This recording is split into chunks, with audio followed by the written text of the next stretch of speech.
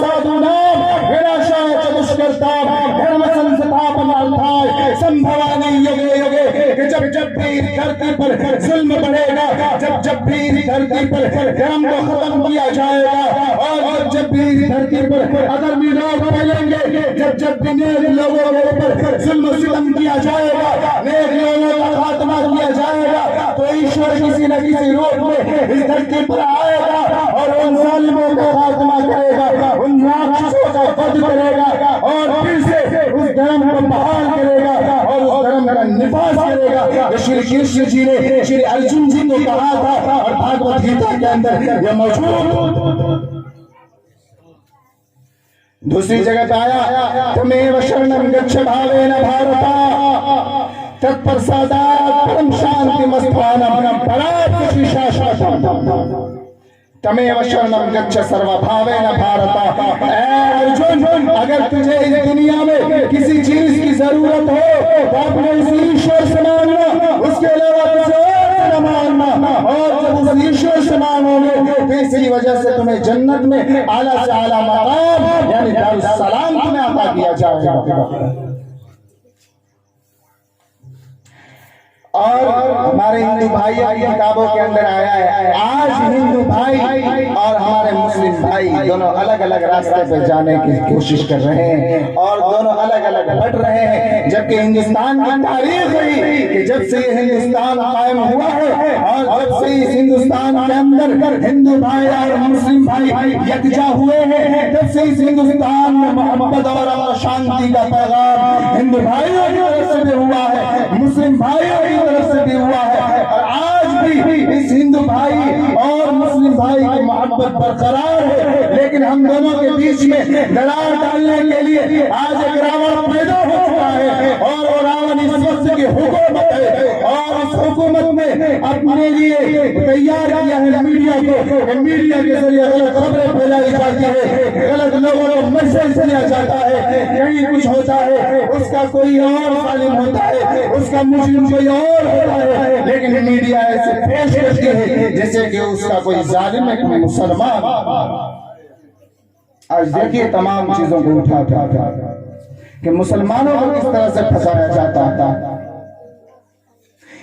خود یہ لوگ گائے کو ذبح کر کے مسلمانوں کا نام دیتے ہیں.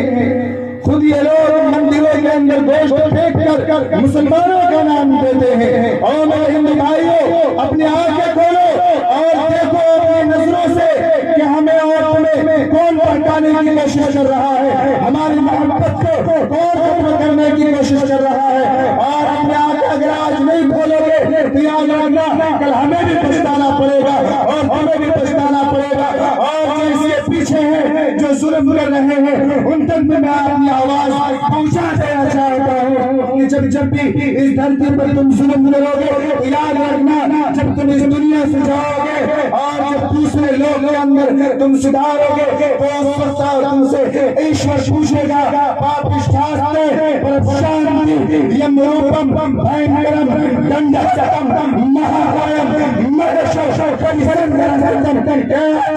اگر تم نے برے کرم کیے ہیں تو یاد رکھنا تمہیں لینے کے لیے وہ یمدوت آئے گا، جس یمدوت کو دیکھ کر تمہارے ہوش ہو جائیں گے. اس وجہ سے اس دنیا کے اندر رہ کر ظلم و ستم کے راستے پر نہ چلو. میرے ہندو بھائیوں، آج جو لوگ قرآن کو پڑھتے ہیں، آج جو لوگ گیتا کو پڑھتے ہیں، آج جو لوگ ویدوں کا مطالعہ کرتے ہیں، آج جو لوگ حدیثوں کا مطالعہ کرتے ہیں، وہ کبھی نہیں لڑتے. لڑتے وہ ہیں جو کبھی ان کتابوں کو نہیں پڑھتے. پڑھنے والے کبھی نہیں لڑتے، لیکن جو لڑنے والے وہ کبھی نہیں پڑھتے. اگر پڑھا جائے تو معلوم ہوگا کہ ان کتابوں کے اندر کتنی سچائی ہے اور ہمارے اسلام دھرم کے اندر کتنی سچائی ہے. لوگ الزام لگاتے ہیں کہ اسلام دہشت گردی سے پھیلا، اسلام تلوار کی زور پر پھیلا. اسلام اگر تلوار کی زور پر پھیلا ہوتا تو آج ہندوستان میں مسلمان کے علاوہ اور کوئی بھی نہیں. کیونکہ اس ہندوستان کے اندر مسلمانوں کی حکومت 800 سال تک رہی ہے. 800 سال تک کی حکومت رہی ہے.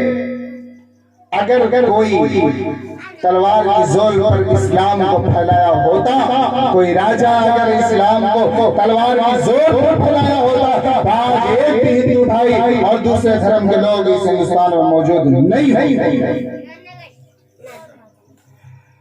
اعتراض کرنے والے لوگ کہتے ہیں آج میڈیا کے اندر اسلام دہشت گردی کی تعلیم دیتا ہے، مسلمان ایسے کام کرتے ہیں، مسلمان زنا کر رہے ہیں، مسلمان ریپسٹ ہیں، مسلمان کمیونسٹ ہیں، مسلمان دہشت گرد ہیں، مسلمان ٹیررسٹ ہیں. میرے بھائیوں، آنکھیں کھولو اور دیکھو ہمارے نبی پاک صلی اللہ علیہ وسلم کو کہ انہوں نے ہمیں کیا تعلیم دی تھی. کہ فتح مکہ جب ہوا تھا اس وقت کی تاریخ کو پلٹ کر دیکھو اور آپ کو الٹ کر دیکھو، پتہ چلے گا کہ اسلام دہشت گردی کی تعلیم دیتا ہے.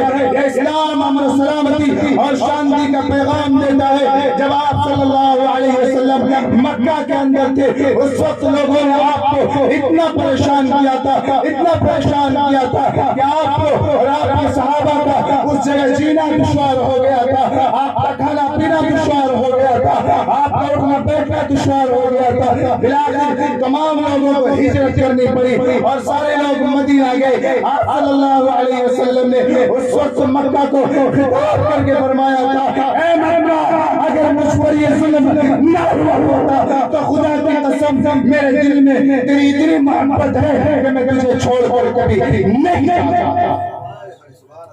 آج ظالموں نے ہمیں پریشان کیا ہے، اس وقت سے اسی وجہ سے مجھے تمہیں چھوڑ کر جانا پڑ رہا.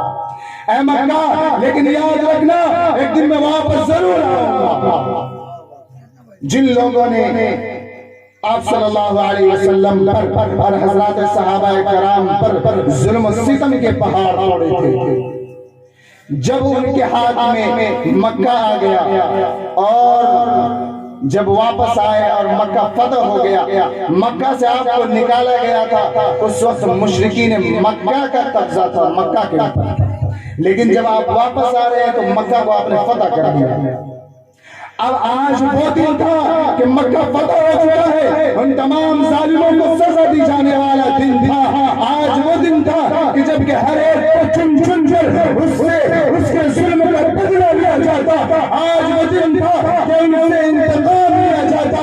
آج صحابہ کرام کے دلوں میں وہ بدلے کی آگ بھڑک رہی تھی، وہ انتقام کی آگ ان کے سینوں میں جل رہی تھی۔ اور اگر صحابہ کرام کو یہ اجازت دے دی جاتی کہ جاؤ مشرکین مکہ کا خاتمہ کر دو اور مکہ کے اندر خون دریا بہا دو، تو تمام صحابہ کرام جاتے اور اس وقت کے تمام مشرکین کو ختم کر دیتے۔ لیکن آپ نے ایسا نہیں کیا، آپ نے کیا آپ نے فرمایا کہ آج امن و شانتی کا دن ہے، آج وفاداری کا دن ہے، آج نیکی کا دن ہے، آج امن و امان کا دن ہے۔ آؤ مشرکین مکہ، آؤ مکہ کے سردار، آؤ مکہ کے لٹیرو، آؤ مکہ کے ظالموں، تم امن و شانتی چاہتے ہو تو جاؤ۔ جو آدمی ابو سفیان کے گھر میں رکے گا اسے آج امن دے دی جائے گی، جو آدمی آج ابو سفیان کے گھر میں رکے گا اسے امن دے دی جائے گی، اسے چھیڑ چھاڑ نہیں کیا جائے گا۔ مشرکین نے کہا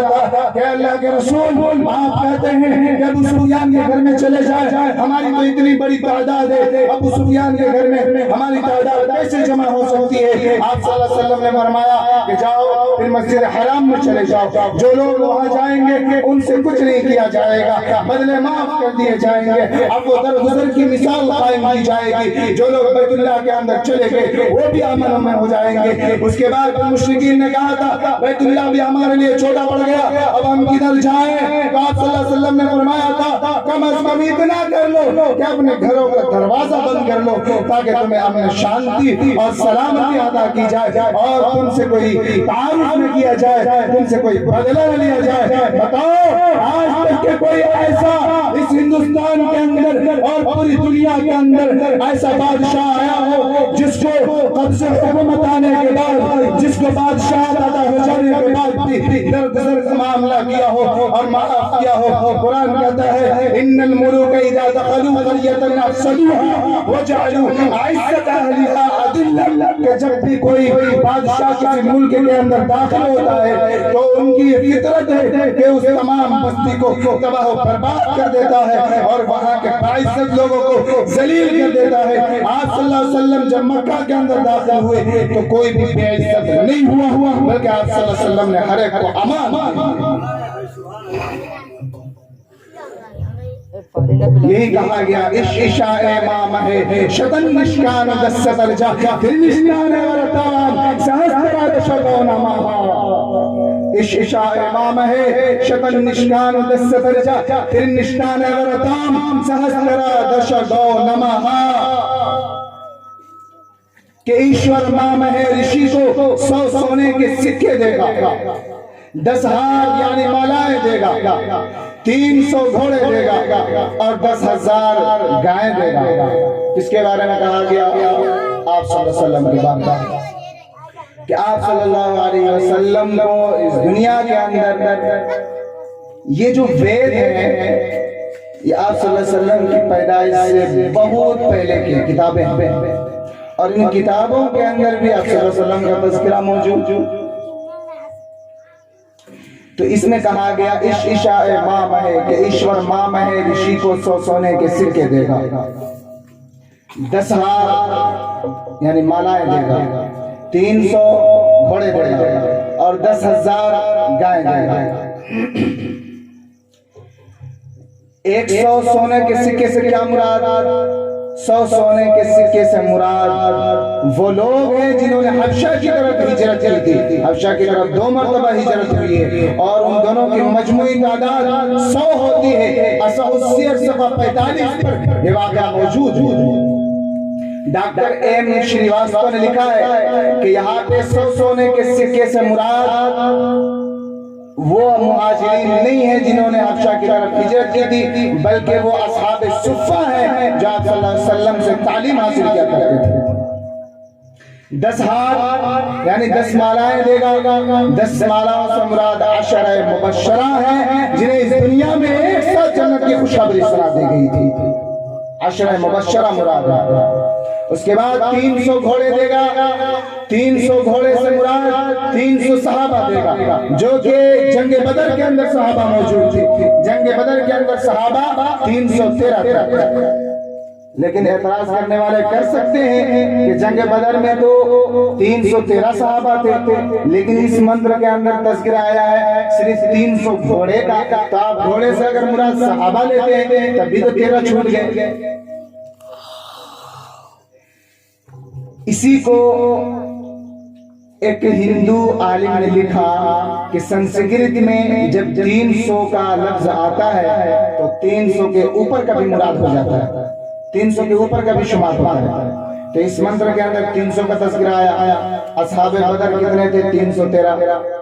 تو یقیناً اس کی تطبیق ہو گئی کہ 313 کا تذکرہ آتا ہے، اور سنسکرت میں 313 کے لیے بھی 300 کا لفظ آ جاتا ہے۔ لہذا آپ صلی اللہ علیہ وسلم کو 300 گھوڑے دیے گئے۔ اب گھوڑے سے صحابہ کو کیا تشبیہ؟ مراد صحابہ تشبیہ دی گھوڑے سے، اس لیے کہ جو گھوڑا ہوتا ہے وہ بڑا بہادر ہوتا ہے، بڑا طاقتور ہوتا ہے، اسی وجہ سے گھوڑے کو تشبیہ دی گئی۔ اس کے بعد فرمایا کہ 10,000 گائے دے گا۔ گائے، یہ گائے کیا ہے؟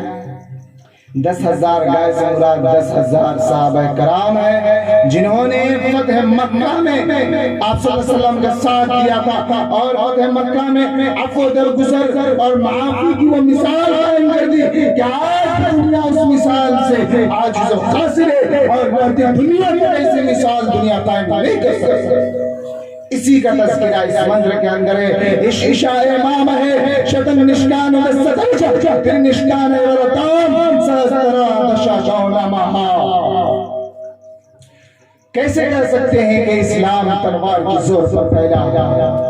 آپ صلی اللہ علیہ وسلم نے فتح مکہ کے اندر وہ مثال قائم کی تھی، آپ صلی اللہ علیہ وسلم نے طائف کے اندر وہ مثال قائم کی تھی کہ جب آپ کو ہنوں نے مارا تھا اور اس وقت کے اوپاش لوگوں نے اور نوجوانوں نے آپ پر حملہ کیا تھا، پتھروں سے آپ کے اوپر بارش کی تھی، اس وقت آپ صلی اللہ علیہ وسلم نے ان کے لیے یہ دعا کی تھی کہ اللہ ان کی نسل میں ایسا بچہ پیدا کرنا جو ایمان نصیب کرنے والا ہو، جسے ایمان کی توفیق مل جائے۔ اس وجہ سے فرشتوں سے منع کیا تھا کہ ان دونوں پہاڑوں کو ملا دو، آپ صلی اللہ علیہ وسلم نے روک دیا۔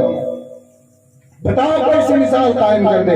آپ صلی اللہ علیہ وسلم کی گردن میں اونچڑیاں ڈالی گئی تھی، آپ صلی اللہ علیہ وسلم کے چہرے پر تھوکا گیا تھا، آپ صلی اللہ علیہ وسلم کے دندان مبارک شہید کیے گئے تھے، آپ صلی اللہ علیہ وسلم کو کاہن، مجنون، جادوگر، ساحر کہا گیا، آپ صلی اللہ علیہ وسلم کو بہت زیادہ پریشان کیا گیا، آپ صلی اللہ علیہ وسلم کے قتل کے منصوبے بنائے گئے۔ اللہ رب العزت کے پیغمبر رسول پاک صلی اللہ علیہ وسلم نے ہر ایک کو معاف کر دیا۔ اور آپ صلی اللہ علیہ وسلم کی یہ انسانیت، ہیومینٹی، مانوتا صرف انسانوں کے ساتھ نہیں، صرف انسانوں کے ساتھ، بلکہ آپ صلی اللہ علیہ وسلم نے اس مانوتا کی مثال اور انسانیت کی مثال جانوروں کے ساتھ بھی پیش کی۔ ایک موقع سے آپ ایک باغ کے اندر داخل ہوئے، اس باغ میں ایک اونٹ بندھا ہوا تھا، آپ صلی اللہ علیہ وسلم جب گئے تو اونٹ آپ صلی اللہ علیہ وسلم کو دیکھ کر رونے لگا، آپ ان کے قریب گئے، ماتھے پہ ہاتھ رکھا، اس کے بعد فرمایا کہ اس کا مالک کون ہے، اسے بلا کر لاؤ۔ چنانچہ اس کے مالک کو بلایا گیا اور اس سے آپ صلی اللہ علیہ وسلم نے فرمایا کہ دیکھو یہ اونٹ مجھ سے شکایت کر رہا ہے کہ تم نے اس کے ساتھ ظلم کیا ہے، تم کھانا اسے کم دیتے ہو اور اس سے کام زیادہ لیتے ہو، لہٰذا تم اسے کھانا دو۔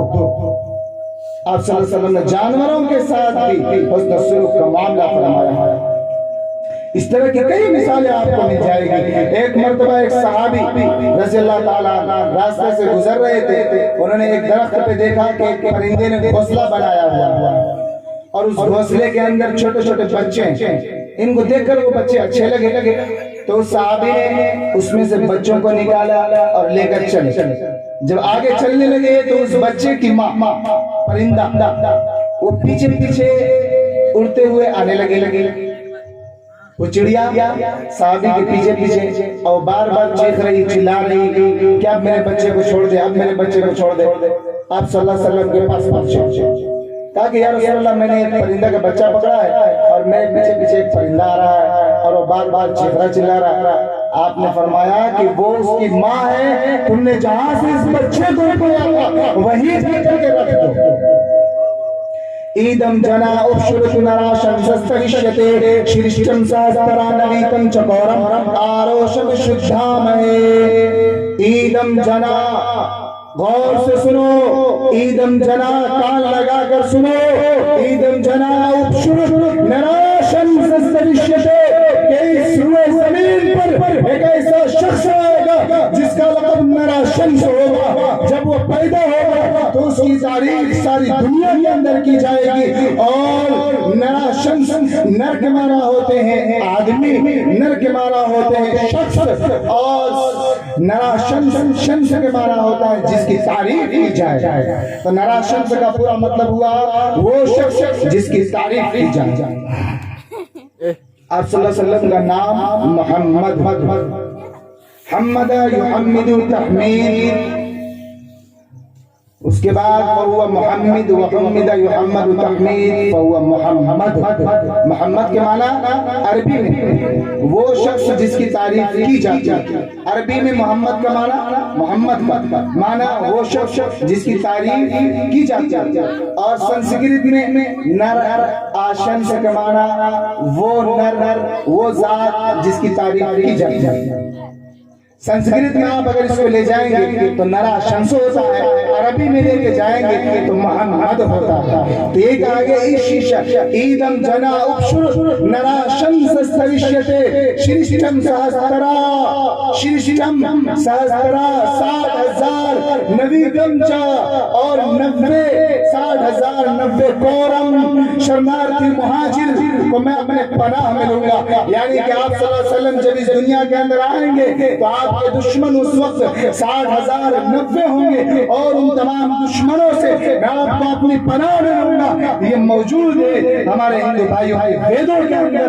نرا شمس استوشیتے شرشتم سہسترا نویتم چکورم آروشم شدھام ہے۔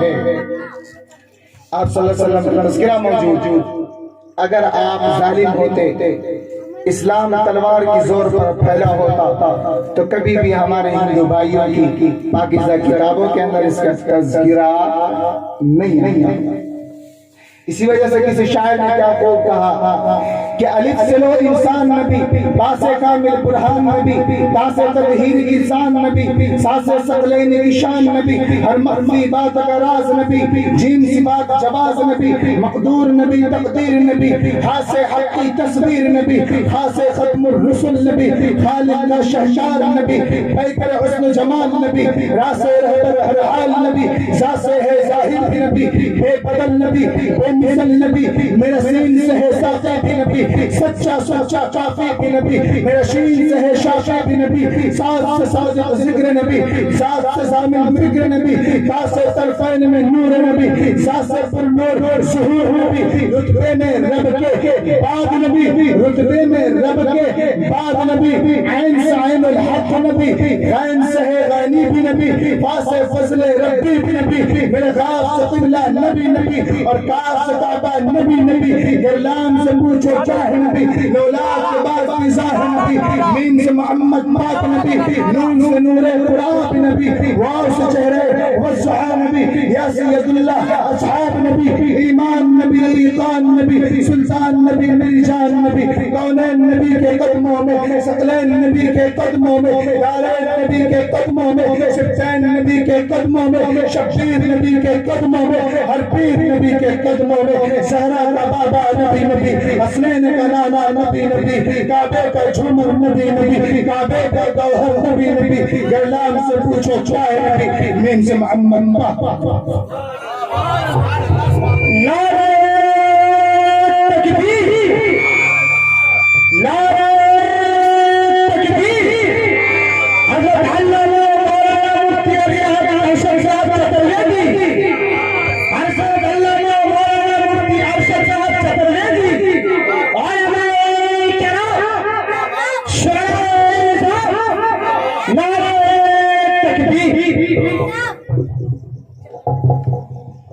وقت اچھا ہو گیا ہے، آپ حضرات بھی اب تھک چکے ہوں گے، چونکہ سونے کا بھی تقاضا ہے۔ بس ایک دو بات اس کے بعد ختم کر دیا جائے گا، دعا ہو جائے گا انشاءاللہ۔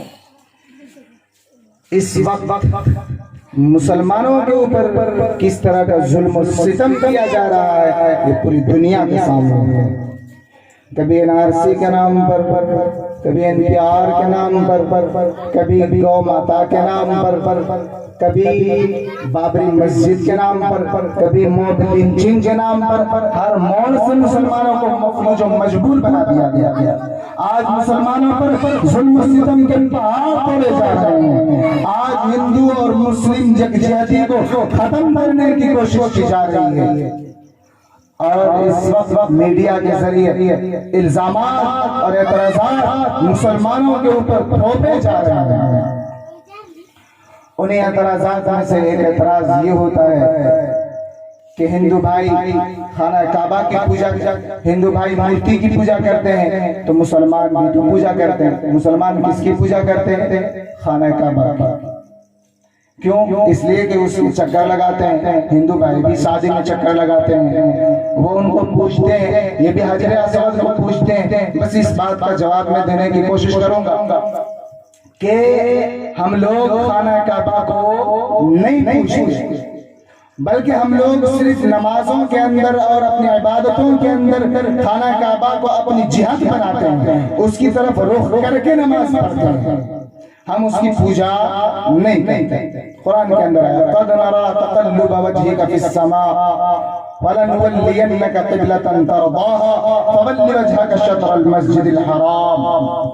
اس سے پہلے وَلِلَّهِ الْمَشْرِقُ وَالْمَغْرِبُ فَأَيْنَمَا تُوَلُّوا فَثَمَّ وَجْهُ اللَّهِ، کہ مشرق بھی اللہ کا، مغرب بھی اللہ کا، تم جدھر چاہو اپنا چہرہ گھما کر نماز پڑھ سکتے ہو۔ سویتا پشچاتات، سویتا پرستات، سویتا اتراتات، سویتا دھراتات۔ ایشور آگے بھی، ایشور پیچھے بھی، ایشور دائیں بھی، ایشور بائیں بھی، ایشور سب جگہ موجود۔ تو اللہ رب العزت نے آپ صلی اللہ علیہ وسلم کو حکم دیا، پہلے قبلہ بیت المقدس، بعد میں خانہ کعبہ۔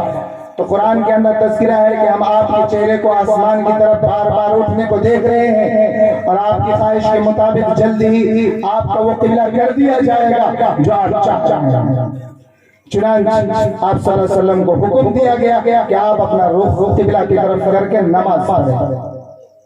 ہندو بھائیوں کا اعتراض کہ آپ خانہ کعبہ کی پوجا کرتے ہیں۔ میرے بھائیوں پہلے ایک ضابطہ سمجھیں کہ پوجا اس کی جاتی ہے جس کا دل میں احترام ہوتا ہے، اور جس کی پوجا کی جاتی ہے آدمی اس میں کبھی پیر نہیں لگاتا، چونکہ اس کے لیے وہ محترم ہوا کرتا ہے، اس میں کبھی پیر نہیں لگاتا۔ ہم مسلمان یہ دعویٰ کرتے ہیں کہ ہم خانہ کعبہ کی پوجا نہیں کرتے، کیونکہ آپ صلی اللہ علیہ وسلم نے فتح مکہ میں حضرت بلال کو حکم دیا تھا کہ بلال کعبہ پہ چڑھ کر اذان دے اور پورے مکہ کو بتا دے کہ یہ کعبہ آج تیرے پیروں کے نیچے ہے، اگر تو اس کی عبادت کرتا اور اس کی پوجا کرتا تو کبھی بھی اپنے پیروں کے نیچے کعبہ نہیں لاتا۔ یہ دنیا کا پیغام ہے کہ تو کعبہ کی پوجا نہیں کرتا ہے، بلکہ کعبہ کو صرف جہت بناتا۔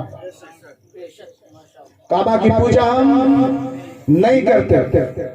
لوگوں نے کہا کعبہ کی نہیں کرتے، حجر اسود کی تو کرتے۔ حجر اسود وہ کالا پتھر جس کے بارے میں روایتوں کے اندر ہے کہ وہ جنت کا پتھر کہتے ہیں کہ آپ تو کالے پتھر کو چومتے ہیں، ہم بھی چومتے ہیں، تو کیا فرق؟ حضرت عمر فاروق رضی اللہ تعالیٰ عنہ نے فرمایا تھا، ایک بار اس پتھر کا بوسہ لیا تھا اور فرمایا کہ اے پتھر، میں جانتا ہوں کہ تو کسی نفع کا مالک نہیں ہے، میں جانتا ہوں کہ تو کسی کو نقصان نہیں پہنچا سکتا، میں صرف اس وجہ سے چومتا ہوں کہ اللہ کے نبی نے تمہیں چوما تھا، ورنہ تمہاری حیثیت میری نظروں کے اندر صرف ایک پتھر کی ہے، اس سے زیادہ کچھ بھی نہیں۔ اگر پتھر کو ہم پوچھتے تو یقیناً ہم اس کا احترام اس طرح سے کرتے جیسے ہم اپنے معبود الہی، معبود برحق کا احترام کرتے ہیں۔ اور ہندو بھائی جب کسی چیز کی پوجا کرتے ہیں تو اس پہ اپنا پیر نہیں لگاتے، چونکہ محترم ہو جائے. ہمارے خانہ کعبہ کے اوپر پیر لگا، آپ صلی اللہ علیہ وسلم کے حکم سے لگا. تو میرے بھائی اس وقت ہندوستان کے اندر مسلمانوں اور ہندو بھائیوں کے درمیان یکجہتی کو ختم کرنے کی کوشش کی جا رہی ہے، لیکن جو ایک مسلمان ہوگا، سنو، آج ہمارے اوپر غیروں نے اعتراض کرنا شروع کر دیا، آج دشمن اسلام طاقتوں نے ہم پر اعتراض شروع کر دیا. میں نے شروع میں قرآن کی آیت پڑھی تھی، یا ایھا الذین آمنوا علیکم انفسکم لا یضرکم من ضل اذا اہتدیتم. کہ اے مومنو، تم اپنے آپ کی اصلاح کرو اور تمہیں کوئی نقصان نہیں پہنچا سکتا جو کہ گمراہ ہو چکا ہو. جب کہ تم ہدایت پر رہو گے، اس دنیا کے اندر حالات آئیں گے، اس دنیا کے اندر پریشانیاں آئیں گی، اس دنیا کے اندر تمہارا امتحان لیا جائے گا، لیکن اے مسلمانوں، تم اپنے اسلام پر قائم رہنا، اپنے ایمان پر قائم رہنا اور کسی کی طرف تم متوجہ نہ ہو. اور اللہ نے قرآن کے اندر بتایا کہ مسلمان کون ہے، مسلمان وہ ہوتا ہے، یا ایھا الذین ولا تقربوا الزنا انه كان فاحشا، وہ زنا کے قریب نہیں جاتا جو مسلمان ہوتا ہے. یا ایھا الذین آمنوا انما الخمر والمیسر والانصاب والازلام والشراب کباب نہیں ہوتا، مسلمان وہ ہوتا ہے السارق والسارقة فاقطعوا أيديهما. جو مسلمان ہوتا ہے وہ چوری نہیں کرتا، جو مسلمان ہوتا ہے وہ جھوٹ نہیں بولتا. ان اللہ کہ اللہ رب العزت ظالموں کے اوپر اور جھوٹوں کے اوپر لعنت فرماتے ہیں. جو مسلمان ہوتا ہے اس کی پہچان سورہ فرقان کے اندر موجود ہے. وعباد الرحمن الذين يمشون على الارض هونا واذا خاطبهم الجاهلون قالوا سلاما. کہ مسلمان وہ ہوتا ہے کہ جب وہ روئے زمین پر چلتا ہے تو چپک کر چلتا ہے، اکڑ کر نہیں چلتا. یہ ایمان کی ایک صفت ہے. اس کے بعد پھر آگے فرمایا واذا خاطبهم الجاهلون قالوا سلاما. کہ جب اس سے جاہل مخاطب ہوتے ہیں اور ان کا متبھیڑ ہوتا ہے، جب انہیں وہ گالیاں دیتے ہیں تو یہ بدلے میں انہیں گالی نہیں دیتے، کیونکہ آپ صلی اللہ علیہ وسلم نے فرمایا کہ جو بدلے میں گالی دیتا ہے وہ خود اپنے ماں باپ کو ہی گالی دیتا ہے. اس وجہ سے مسلمان جو ہوگا وہ بدلے میں گالی نہیں دے گا، بلکہ اسے کہے گا قالوا سلاما، شانتی ہو، امن ہو، سلامتی ہو تم پر. یہ کرتے ہوئے وہ آگے نکل جائے گا الذین یبیتون لربہم سجدا وقیاما. کہ جو مسلمان ہوگا وہ اپنے رب کے سامنے راتوں کو کھڑا ہوگا، راتوں میں قیام کرے گا، راتوں میں رکوع کرے گا، راتوں میں تہجد پڑھے گا، راتوں میں نماز ادا کرے گا، راتوں میں خدا کو یاد کرے گا، راتوں میں خدا سے فریاد کرے گا. الذین یبیتون لربہم سجدا وقیاما والذین یقولون ربنا اصرف عنا عذاب جہنم ان عذابها کان غراما. وہ راتوں کو اٹھے گا، اپنے رب سے دعا کرے گا کہ میرے رب آپ مجھ سے عذاب کو ٹال دیجئے، کیونکہ عذاب یقیناً ہم سے چمٹنے والا ہے. انها ساءت مستقرا ومقاما. اور ہمیں جہنم سے نجات دیجئے. اس کے بعد فرمایا کہ والذین ينفقون اموالهم بالليل والنهار سرا وعلانية فلهم اجرهم عند ربهم. کہ جو مسلمان ہوگا وہ مسلمان کھلے میں بھی اعلانیہ صدقہ کرے گا، چھپ کر بھی وہ صدقہ کرے گا. جو مسلمان ہوگا الا من تاب وآمن وعمل صالحا. جو مسلمان ہوگا يضاعف له العذاب يوم القيامة ويخلد فيه مهانا. جو مسلمان ہوگا وہ زنا نہیں کرے گا، کیونکہ زنا کا دورہ عذاب دیا جاتا ہے. الا من تاب وآمن وعمل عملا صالحا. کہ جو مسلمان ہوگا وہ توبہ کرے گا، اللہ یقیناً غفور الرحیم ہے. ومن تاب وعمل صالحا فإنه يتوب إلى الله متابا. کہ جو توبہ کرے گا اللہ اس کی طرف متوجہ ہوگا. والذین لا يشهدون الزور وإذا مروا باللغو مروا كراما. کہ مسلمان لغو باتیں نہیں کرے گا، مسلمان کبھی لغو باتیں اور لغو لعب کے اندر نہیں پھنسے گا. مسلمان وہ ہوگا ان الصلاۃ تنہی عن الفحشاء والمنکر. جو نمازوں کی پابندی کرے گا، خاص کر حافظوا علی الصلوات والصلاۃ الوسطی، بیچ کی نماز کی پابندی کرے گا. اور جو مسلمان ہوگا من ترک الصلاۃ متعمدا فقد کفر، کہ وعید سے ڈرے گا. جو مسلمان ہوگا من سلم المسلمون من لسانه ويديه، حقیقی مصداق ہوگا. جو مسلمان ہوگا وہ کلمہ لا الہ الا اللہ محمد رسول اللہ پڑھے گا. جو مسلمان ہوگا وہ شہادت لا الہ الا اللہ واشهد ان محمد عبدہ ورسولہ پر عمل کرے گا جو مسلمان ہوگا اقام الصلاۃ نماز ادا کرے گا جو مسلمان ہوگا وہ ایتاء زکات دے گا جو مسلمان ہوگا وہ حج کرے گا جو مسلمان ہوگا اپنے مالوں کو اللہ کے راہ میں خرچ کرے گا یہ ساری صفات اللہ نے ان کے لیے بتایا جو ایک مومن ہوگا سبحان اللہ نعرہ تکبیر نعرہ تکبیر مفتی ارشد صاحب چترویدی مفتی ارشد صاحب چترویدی نعرہ تکبیر بس ایک آخری بات کہ ہم مسلمان ہیں لوگ ہم پر کیچڑ اچھال رہے ہیں یہ سارے صفات قرآن کے اندر بیان کیا گیا ہے اگر کوئی مسلمان ہو تو ایسا ہو کوئی اگر مسلمان ہونے کا دعوے دار ہے کوئی اگر اپنے آپ کو مسلمان کہتا ہے اگر اپنے آپ کو ایمان والا کہتا ہے تو اس طرح سے وہ زندگی گزارے گا اگر اس سے ہٹ کر زندگی گزارا تو وہ مومن کامل نہیں ہو سکتا I made ablution. I observe prayers 5 times daily. وضو کرنا اور صرف نمازیں پڑھنا یہ اسلام اور ایمان کامل نہیں ہے مکمل ایمان نہیں ہے بلکہ یہ ساری صفات موجود ہیں وضو بھی کرے گا وہ نمازیں بھی پڑھے گا زکات بھی دے گا حج بھی کرے گا یہ ساری چیزیں اپنے اندر پیدا کرو پھر دنیا کی کون سی طاقت ہم پہ انگلی اٹھاتی ہے ہم بھی دیکھیں گے اور اپنے ہندو بھائیوں کو پیغام دینا چاہتے ہیں کہ جو لوگ تمہیں ورغلانے کی کوشش کرتے ہیں جو لوگ آپ کو اکسانے کی کوشش کرتے ہیں ان کی چال کو سمجھیے کیونکہ گیہوں کے ساتھ ساتھ گھن گھن پسا جاتا ہے آج یہ سمجھیں گے کہ ہم پر ظلم ہو رہا ہے اور یہ لوگ کسی کی ماں بہنوں کو نہیں پہچانتے کسی کی بیوی بیٹیوں کو نہیں پہچانتے کسی کی رشتہ داری کو نہیں پہچانتے بھائی بھائی کو نہیں پہچانتے باپ باپ کو نہیں پہچانتے کیوں اس لیے کہ اس زمانے میں اپنی اولاد کی حفاظت خود کرو اپنی اولاد کی حفاظت خود کرو کیونکہ اس وقت حکومت کو اولاد کی قیمت کا پتہ نہیں کیونکہ حکومت خود ہی بے اولاد